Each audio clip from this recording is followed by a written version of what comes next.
मैंने आपको पहले ही पारा में जवाब दे दिया है कि हमने सीएम भी बदले हैं। हमने बहुत सारी चीजें हम लोगों ने देखा है। हमारे लिए एक नियम कानून जो होते हैं उसी के हिसाब से हम बात कर रहे हैं। क्या जी होगा, सीजीआई ऑनरेबल चीफ जस्टिस के सामने रखा हुआ है। जी सारी चीजें वो सीरियस है। और ये देश के वोटिंग राइट्स को लेकर के सीरियस है। हमारा सिर्फ मतलब है कि हमें 5 साल में हर जनता को एक बार वोटिंग राइट मिलता है। इसके बाद हम और आप एक सामान्य व्यक्ति की तरह उस नेता के दरवाजे सिर्फ और सिर्फ क्या करते हैं, चक्कर लगाते हैं। हमारे साथ हैं सुप्रीम कोर्ट के वरिष्ठ वकील श्री नरेंद्र मिश्रा जी, जो देश में बहुत ही चर्चित वर्तमान में राज्यों में चुनाव हुए, कई प्रकार के मुद्दे ऐसे उठ रहे हैं, शिकायतें उठ रही हैं। कहा जा रहा है कि 1000 से अधिक शिकायतें पेंडिंग है चुनाव आयोग में, लेकिन उसके बाद भी रिजल्ट डिक्लेयर कर दिए गए। तो वकील साहब ने एक सुप्रीम कोर्ट में याचिका लगा रखी है, उसी में संबंध में बात करते हैं। मिश्रा जी, हाई जो आपका बहुत बहुत स्वागत है, और सबसे बहुत बहुत धन्यवाद जो आपने इतने व्यस्त टाइम में से आज हाई न्यूज के लिए टाइम निकाला है। थैंक यू, आपको बहुत बहुत शुक्रिया। तो मिश्रा जी, एक बात बताएं, आपने ये जो पिटीशन लगाई है, क्या लग रहा है आपको? इस पिटीशन में पूरा देश आज आपको आशा की निगाह से देख रहा है, क्योंकि कहीं ना कहीं जनता अपने आप को ठगा सा महसूस कर रही है इस चुनाव के बाद। देखिए, सब मैं आपके माध्यम से पहले तो भारत देश की सारी जनता जो देख रही है उसको बहुत बहुत थैंक यू बोलना चाहता हूँ। जी सबको सर। नमस्ते करता हूँ। जी सर। पर इसी के साथ में मध्य प्रदेश से और छत्तीसगढ़ राजस्थान के इसके साथ में जो 5 राज्यों का जो चुनाव हुआ है, उन पांचों राज्यों के चुनाव में मैं basically belong from Madhya Pradesh. जी। तो मैं मध्य प्रदेश का हूँ, तो मुझे मध्य प्रदेश पर काफी फोकस भी था और चिंता भी थी एक तरह से। वेरी गुड कि सर। जिस तरह से आप लोग, हाँ, आप लोग अप्रत्याशित रिजल्ट दिखाए थे, तो मुझे ये लगा कि चुनाव में जो कंप्लेंट्स विभिन्न स्टेप्स पर आ रही हैं, उन कंप्लेंट्स को election commission of India immediate उसको सॉर्ट आउट भी करेगा। जी तो ये मैंने 22 नवंबर को बहुत सारे न्यूज पेपरों ने अलग अलग तरीके से जो ऑनलाइन कंप्लेंट्स थी which is registered before the chief election commission of India portal, जी उसमें पत्रिका ने 22 नवंबर को बड़े बहुत विस्तार से पेपर में दिया। जी इसके पहले 18 तारीख को यानी 17 तारीख को चुनाव होता है, तो जी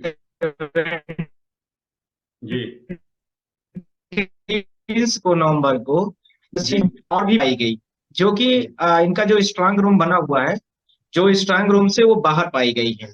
तो जी मेरा ये प्रोसेस था। इसी के साथ में मैंने तीसरा क्वेश्चन उठाया था कि इनके जो ईवीएम जब बाहर पाई जा रही है, ईवीएम में बहुत सारे सोशल मीडिया में वैसे भी न्यूज़ें खबरें चल रही थी टेम्परिंग को लेकर के, जी बोर्ड कास्टिंग का मतलब पकड़ के उंगली से आपका वोट डलवा लिया जाए। जी जी और टेम्परिंग का मतलब छेड़छाड़ का हो गया। जी बहुत कैप्चरिंग का था, बहुत सारे आप लोगों ने, सब लोगों ने देखा। मैं किसी स्पेसिफिक विधानसभा की बात नहीं करना चाहता हूँ। जी ऐसे ही बहुत सारी वीडियोस इस तरह से आए कि लोग वोट नहीं डालने दिए जा रहे। उसमें अंजुमान एक बहुत बड़े न्यूज चैनल पत्रकार है, उन्होंने जी काफी स्टोरी भी कवर की थी। जी खैर, वो पार्ट था। तो हमें लगा कि इलेक्शन कमीशन ऑफ इंडिया जो आर्टिकल 324 में काफी उसको एक्साइजिंग पावर दिया है, it is the supervisory authority of India which is regulated entire the India other election commission which is the ruling in the controlling in the state levels, उन सबको ये control करती है। तो इन्होंने क्या किया कि मुझे लगा कि जब तक 15,000 कंप्लेंट जो रजिस्टर्ड है ऑनलाइन, सिमिलरली दुख की बात ये भी है जी कि उसके बाद इन्होंने जब इनका इंक्रीजिंग करने लगा डेटा कंप्लेंट्स का, तो इन्होंने पोर्टल को बंद भी कर दिया। जी जी बिल्कुल राइट। ठीक। बीच में तो अभी चालू हुआ है, एक हाँ, दिन 2 दिन, एक दिन पहले ही पोर्टल। करेक्ट, अभी इन्होंने स्टार्ट किया। अब इलेक्शन हो गया तो अब क्या करने की उसकी जरूरत है। जी तो मेरा ये इशूज था कि हम सारे लोग फ्री फेयर इलेक्शंस का कंडक्ट कराने की इलेक्शन कमीशन ऑफ इंडिया की ड्यूटी, जिम्मेदारी, जवाबदेही भी है। जी आपको इसी चीज की तनख्वाह दी जाती है। जी आपके लिए स्पेसिफिक जो कॉन्स्टिट्यूशन ऑफ इंडिया है, आर्टिकल 324 से लेकर के 325 326, आपके लिए स्पेसिफिक जगह दी गई है। हमारे और आपके लिए तो फंडामेंटल ड्यूटी, फंडामेंटल राइट्स दिया गया है। जी अब हम इंडिया के सिटीजन है, उसको आर्टिकल 1 में डिफाइन कर दिया। फंडामेंटल ड्यूटीज, फंडामेंटल राइट्स को आर्टिकल 12 से लेकर 35 दे दिया। जी तो हमारा मतलब है कि आप सबको सुरक्षा रखना, जो जिस अपॉइंटमेंट अथॉरिटीज पर बैठा हुआ है, डिजिग्नेटेड अथॉरिटीज पर, उसकी जिम्मेदारी है कि आप प्रॉपर चुनाव कराएं। और आपको कोई जिम्मेदारी तो नहीं दी गई है। बिल्कुल जैसे राइट। मैं सुप्रीम कोर्ट में वकील हूं, तो मेरी एक प्रॉपर जिम्मेदारी, जवाबदेही है कि मैं उसका काम करूं, किसी भी व्यक्ति विशेष का जी जो भी मेरे पास केस है। अब आप उस जिम्मेदारी को न निर्वहन करके आप क्या कर रहे हैं, किसी स्पेसिफिक पार्टी से इन्फ्लुएंस होके, या आपको जल्दबाजी थी या कुछ भी था, आपने सबका रिपोर्ट कार्ड बांट दिया, जी बांटना शुरू कर दिया। जी हमें 2 बजे तक, लगभग 3 दिसंबर की मैं बात कर रहा हूं, जब मध्य प्रदेश, छत्तीसगढ़ जैसे पांचों राज्यों के चुनाव के रिजल्ट आने शुरू हो गए, हम 3 दिसंबर को सीधे सीजीआई साहब के घर पहुंच गए, चीफ जस्टिस ऑफ इंडिया के घर। कंप्लेंट्स को लेकर के हमने लेटर पिटीशन बनाई, और लेटर, हम लोग लेटर पिटीशन थोड़ा एक अलग फॉर्मेट वर्ड है वो, जी उसको लेकर के हम honourable chief justice of India के घर पहुंच गए। जी थ्रू कन्वर्सेशन हम उनके पास एप्लीकेशन को अपना दे दिया। जी उसके बाद उन्होंने 4 दिसंबर को हमें कोर्ट मास्टर वगैरह जो थे उन सबने रिकॉल किया कि आप जो है तो प्रॉपर तरीके से फाइल का प्रॉपर फॉर्मेट दे दीजिए। हमने वो भी पूरा कर दिया। उसके बाद कल मैंने मेंशन किया मैं, क्योंकि because this matter was not listed and the government is already forming here and Madhya Pradesh Chhattisgarh government already taking a oath, I am getting here that this 50,000 complaining not dissolve dispose without dispose of this entire matters. How can the chief election commission of India the produce the certificate of the elected persons? ये मेरा matter था, तो फिर इसका कोई value रह नहीं जाएगी। ये था हम लोगों के लिए। लेकिन सर अब ऐसी सिचुएशन में क्या होगा, मध्य प्रदेश के सीएम ने शपथ ले ली है और छत्तीसगढ़ में ले ली है, कल राजस्थान के सीएम भी शपथ ले लेंगे। देखिए, मैं आप लोगों के माध्यम से ये कहना चाहता हूँ, हम लोगों ने बहुत सीएम बदले हैं, बहुत पीएम देखे हैं, बिल्कुल ये बिल्कुल बात आपके बोलने की जरूरत नहीं। बिल्कुल सीएम बिल्कुल हम लोगों ने कर्नाटका का भी बदला है, जी यदि इन्फॉर्मर मतलब जो महाराष्ट्र रूलिंग्स का है, भी जो बदला रूल्स है, है, हाँ कर्नाटका भी बदला है, महाराष्ट्र महाराष्ट्र भी बदला है, ऐसे बहुत सारे हम लोग बहुत देखे। सारे ये बदले हैं। हमारे लिए कॉमन प्रोसेस है। जी हम एक जो बात कर रहे हैं कॉमन प्रोसेस कर रहे हैं। हम जी सारे लोग जो भी सुप्रीम कोर्ट के वकील हैं, हम सब लोगों से रिक्वेस्ट किया है कि ये जो हो रहा है वो देश के वोटिंग राइट्स को लेकर के है। जी हम 5 साल तक कहां पर जाके सफर करेंगे? हम जी आप किसके पास जाएंगे, किस नेता के पास जाएंगे? कल को जी गवर्नमेंट फॉर्म हो जाएगी, उसके बाद वो इलेक्शन कमीशन भी जो होता है वो भी उससे कहीं ना कहीं इन्फ्लुएंस होने लगता है, जिसका जी जीता जागता उदाहरण आपको मैं दिखा दिया। इतने सारे पेंडेंसी के बाद भी उन्होंने सर्टिफिकेट बांट दिया का मतलब वोटर को आप वोटर नहीं समझते हैं। आपका जी डेटा फ्लैक्चुएट कर रहा है। हमारे पास ऐसे ऐसे कैंडिडेटों के वो आए हैं रिपोर्ट कार्ड, जिसमें यह लिखा हुआ है कि जब बैटरी को ऑन किया गया, ईवीएम की बात कर रहा हूं, पोलिंग लेवल पर तो वो 99% चार्ज है। नहीं तो जब वो चुनाव हो करके गया तो वो भी 75% है, 99% पर ही गया है। और अब जब रिजल्ट आ रहा है तब भी 99% पर है। तो 99% हाउ कैन इट पॉसिबल यार? तो ये मैं आप लोगों के माध्यम से क्वेश्चन भी रेज कर रहा हूँ कि जी जी भारत देश के सारे लोगों से मैं ये अपील भी करता हूँ, क्या मुझे इस एप्लीकेशन के बारे में स्टेटस नहीं लेना चाहिए? क्या हमें आपको वोटिंग का राइट नहीं है? वोटिंग का राइट है तो क्या हमारा वोट का कोई भी निर्णय ले ले, कोई व्यक्ति ले ले, हम 5 साल तक उसी एप्लीकेशन के पीछे लगे रहे? ये तो वो हो गए जो बहुत साहस करके ऑनलाइन रजिस्टर्ड हुए, बहुत सारे लोग पोलिंग से लौट गए, बहुत सारे लोग कंप्लेन नहीं दे पाए, बहुत सारी फिजिकल कंप्लेंट तहसीलदार, एसडीएम, कलेक्टर, कमिश्नर, जो इनका प्रोसाइडिंग ऑफिसर होता है, और भी जो सेक्टर मजिस्ट्रेट होते हैं उनके पास पेंडिंग है। जी और इसी के साथ में ऑनलाइन कंप्लेंट जो नहीं रजिस्टर्ड हुई थ्रू इनके पोर्टल एप्पल्स के, वो अलग है। तो ये सारी इश्यूज को लेकर के मैं सीजीआई के पास, कल मैटर लिस्टेड है।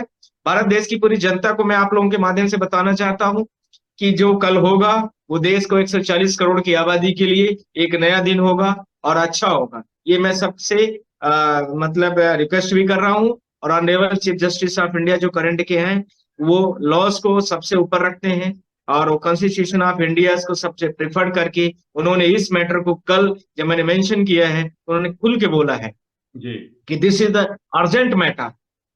और इसके साथ में उन्होंने बोला I aware entire fact of the case. जैसे उनको सारी चीजों को हमने अवेयर किया था लेटर पिटिशन के माध्यम से, तो उन्होंने उस चीज को कंसर्न किया। तो ये सारी चीजें जी।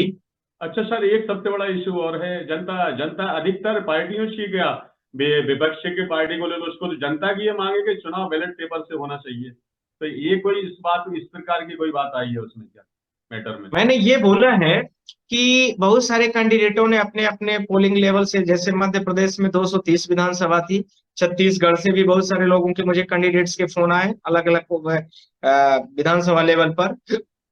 उन्होंने ये जरूर बोला है हमसे कि सर वीवीपैट जो होता है हर पोलिंग का, जी उसका आप पूरा प्रॉपर तरीके से पूरा काउंट करा लीजिए, अपने आप हम लोग सेटिस्फाइड हो जाएंगे।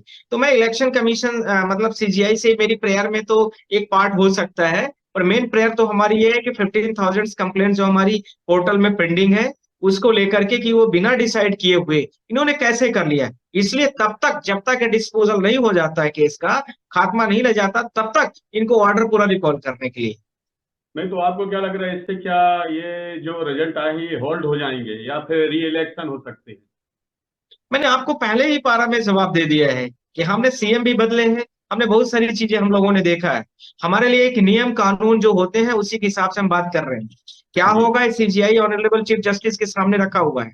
जी सारी चीजें वो सीरियस है, और ये देश के वोटिंग राइट्स को लेकर के सीरियस है। हमारा सिर्फ मतलब है कि हमें 5 साल में हर जनता को एक बार वोटिंग राइट मिलता है। इसके बाद हम और आप एक सामान्य व्यक्ति की तरह उस नेता के दरवाजे सिर्फ और सिर्फ क्या करते हैं, चक्कर लगाते हैं। जी हमारा जो वो 5 साल के दौरान में जो हमें 5 साल तक सफर करना है वो इमीडिएट कर दिया जाए। इमीडिएट आप हमारा क्लियरेंस करिए। आप जो जीते हारे उससे हमारा कोई इन्वॉल्वमेंट नहीं है, कोई भी जी किसी भी पार्टी का हो सकता है। और वो जी जितनी जी कंप्लेन वो वोटिंग की है, वोटर्स की है, ड्यूरिंग कॉस्टिंग की है, ईवीएम टेम्परिंग की है, बूथ कैप्चरिंग की है। Some people are going to the for giving us the votes in support of you, अच्छा but सर he ये, is not able to yet understand कि how can I give the vote to you। तो वो नहीं अपने आप को proper पा रहा है कि मैं कैसे वोट डालूं। तो इन्वायरमेंट वो नहीं। नहीं सर एक बात और, एक वीडियो वायरल हुआ था किसी चैनल का, तो उसमें डायरेक्ट सर्वे कर रहे हैं, कोई बैठा है बता रहे हैं इतनी इतनी सीटें आएंगी, कोई इन्वॉल्व था देखिए, पॉलिटिशियन, मैंने कुछ उसके बाद चीज, ही फिक्स हाँ, वो सीट आती है। मैं आपके माध्यम से एक चीज और भी बोलना चाहता हूँ। कुछ लोग, वो वीडियोस तो मैंने नहीं देखा, कुछ सोशल मीडिया में फैक्ट आए थे कि जो पर्टिकुलर किसी पार्टी विशेष के व्यक्ति को डेटा रिलीज कर दिया गया विधानसभा वाइज, कि आप मान लीजिए इस कोई विधानसभा आपकी भोपाली है, इसमें 5 कंटेस्टिंग कैंडिडेट है। आप किसी पार्टी विशेष से आपको इतना वोट मिलेगा, दूसरे को इतना मिलेगा, तीसरे को सीरियल वाइज इतना, चौथा, पांचवा, ऐसे करके सबका था। जी तो उसमें जो सारी चीजें आई, तो वो फैक्ट्स हमने उसको कोर्ट को अवेयर किया है उन चीजों को लेकर के कि ये भी चीजें आई हैं। तो इनको कैसे डेटा पता चल गया है, और जिस दिन चुनाव का डिक्लेरेशन हो रहा है रिजल्ट का, वो जी व्यक्ति विशेष उस मतलब ऐसे ही रिजल्ट में आ रहा है। तो ये कैसे पता चल गया है। दूसरा, 99% बैटरी का भी मुद्दा है ये कि किसी न किसी से तरीके से ईवीएम की मशीन को चार्ज किया गया है। क्योंकि आपके ही डेटा बता रहे हैं कि 99% जब ईवीएम स्टार्ट हुई तब थे, फिर उसके बाद वोटिंग करने के बाद वो 75% बची। फिर जिस दिन वो उसको ले जा करके इलेक्शन कमीशन का जिस दिन काउंटिंग डेट है, उस दिन वो अलग डेटा मिल रहा है, 90% रिचार्ज हो रहा है। तो क्या ऑटोमेटिक डिवाइस है कोई कि अपने आप रिचार्ज हो जाती है? यदि है तो हमें भी बताओ भाई। भारत देश में इलेक्ट्रॉनिक गाड़ियां बहुत चलती हैं, उनमें वही डिवाइस का यूज कर लिया जाएगा, ऑटोमेटिक अपडेशन होगा उसका, बैटरी भी नहीं चार्ज हो जाएगी। नहीं सर, इसके अलावा भी और बहुत से इशू आए थे। एक, भिंड में अटेर जगह है, वहां पर तो वोट किसी को भी डाले पर वोट पर्टिकुलर एक ही पार्टी पे ही पड़ रहे थे। और दूसरा इशू ये ईवीएम मिलने का, कब्रिस्तान में शिवपुरी में मिली थी। और तीसरा, बैटरी बदलने के लिए दतिया जैसी जगह में ही पहुंचे थे। मैंने ये सारे फैक्ट्स को लिया हुआ है, वो हमारे पिटीशन में है। मैं आपको एक आध फैक्ट्स के बारे में खुद भी थोड़ा सा, अब जी आपने ब्रीफ कर दें चीजों सर। को, मध्य प्रदेश से जुड़ी हुई न्यूज है तो मैं सब लोगों को बता भी देता हूँ। जी ये नव भारत टाइम्स ने न्यूज छापा था, जी आप लोग देखेंगे। जी जस्ट ये तो कुछ और है।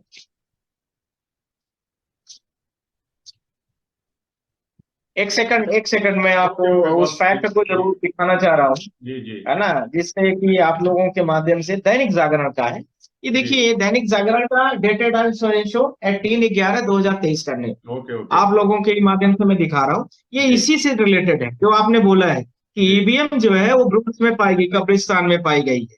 तो ऐसे ही फैक्ट्स को मैंने लिया है। इसके साथ में मैंने जो आप लोगों को माध्यम से बताया कि दैनिक जागरण की अलावा पत्रिका की बहुत बड़ी जो न्यूज थी वो ये है, मैं आप लोगों के माध्यम से इसको भी, फैक्ट को भी दिखा रहा हूँ। ये जी आप लोग खुद भी देख, तो मैं ये पूछना चाहता हूँ कि मध्य प्रदेश की जनता से पूछ रहा हूँ, इसको मैं पढ़ भी रहा हूँ। इसमें लिखा जी है कि एमपी इलेक्शन 2023 यानी 2023 का मैटर है।